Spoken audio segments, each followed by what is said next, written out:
Monsieur Obel Okeli Patrick, directeur général de l'Agence nationale de valorisation des résultats de la recherche et de l'innovation, ANVRI. L'ANVRI est une structure sous tutelle du ministère de la Recherche scientifique et de l'innovation technologique.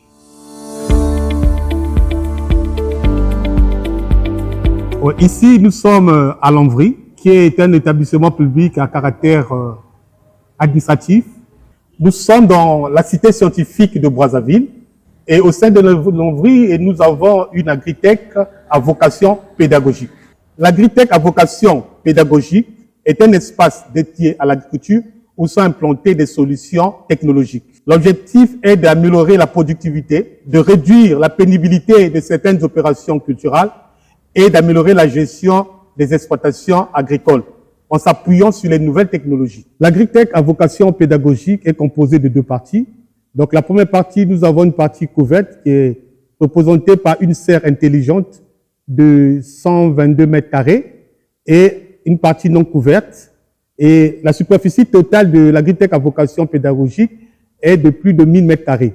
Donc nous allons vous présenter la serre intelligente. Donc, au niveau de la serre automatique, nous avons implanté deux systèmes. Nous avons le premier capteur d'humidité et un autre capteur de température.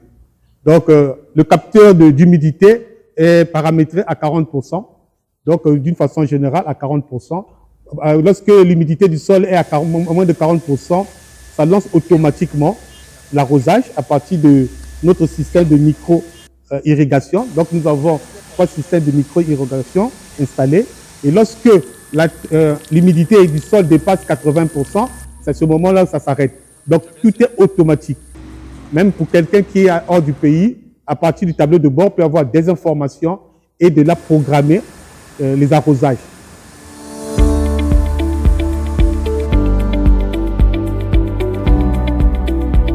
Agritech à vocation pédagogique héberge un projet, le laboratoire vivant d'éco-innovation pour une agriculture durable dans le bassin du Congo. C'est un projet mis en œuvre avec l'appui technique et financier de l'Organisation internationale de la francophonie. Le projet laboratoire vivant d'éco-innovation pour une agriculture durable dans le bassin du Congo a commencé en juillet 2024 et à ce jour, nous avons déjà mené plusieurs activités.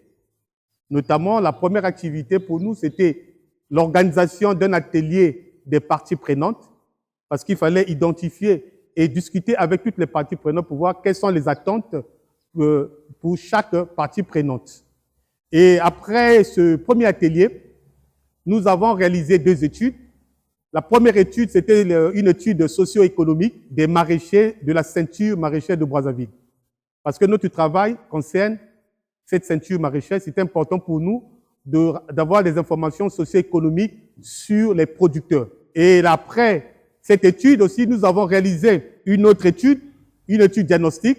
C'était pour identifier quelles sont les contraintes techniques rencontrées par des producteurs, quelles sont les difficultés rencontrées par des producteurs, dans l'objectif de transformer ces contraintes techniques en thèmes de recherche. Et après ce premier travail, les études, sur le terrain, nous avons organisé un atelier de restitution pour rendre un peu les grandes conclusions de nos missions de terrain. Et après cet atelier de restitution en salle, nous avons élaboré un plan d'action d'une année. Donc un plan d'action d'une année qui couvre tous les différents travaux de recherche qui seront menés dans le cadre de ce projet. Et ici, vous voyez, on a déjà installé des essais, et nous sommes dans la conduite. Donc vous voyez au niveau de ces placettes ou de ces micro-parcelles, c'est un dispositif de recherche, mais à partir des contraintes, des problèmes techniques rencontrés par les producteurs. Et vous allez voir aujourd'hui, par rapport aux thèmes retenus, nous avons 75% des thèmes sont autour de l'agriculture agroécologique et 25% sur l'agriculture conventionnelle. Donc vous voyez ici, nous avons des étudiants, nous travaillons avec des étudiants. Donc nous avons 11 travaux de recherche menés avec des étudiants de l'université Marien Ngouabi et de l'université Denis Sassou Nguesso et qui travaillent sur l'épinard, sur l'endive, sur la ciboule. Donc nous avons aujourd'hui, pour la première série des essais, nous avons 11 thèmes de recherche. Et sur la tomate, il y aura aussi sur la pastèque. À la fin de ces essais-là, ces étudiants-là vont défendre leur mémoire niveau licence et leur master. Donc, nous avons 10 qui sont au niveau licence et il y a un étudiant qui est au niveau master. Au sein du projet Laboratoire Vivant, nous avons aussi mis en place un dispositif de l'Observatoire économique pour le suivi, le prix des produits maraîchers vivriers dans les principaux marchés de Brazzaville. Pourquoi nous avons mis en place ce dispositif? Les études réalisées au Congo ont démontré que lorsque les producteurs disposent d'un tel outil, cela améliore de 30 à 40% leurs revenus.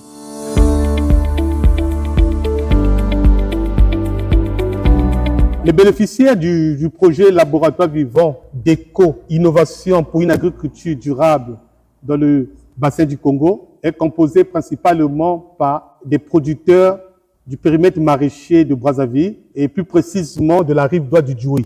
Et au niveau de ce périmètre, nous avons plus de 300 maraîchers. Et au niveau de ce périmètre, nous avons installé dans les exploitations des producteurs des essais. C'est-à-dire qu'en dehors des essais qui sont menés au niveau de l'agritech, d'autres essais sont implantés au niveau des exploitations des producteurs. Et comme bénéficiaires aussi, ce sont les consommateurs avec toutes les informations économiques qui seront produites dans le cadre du dispositif de l'Observatoire économique et notamment aussi les autres maraîchers des autres périmètres de Brazzaville.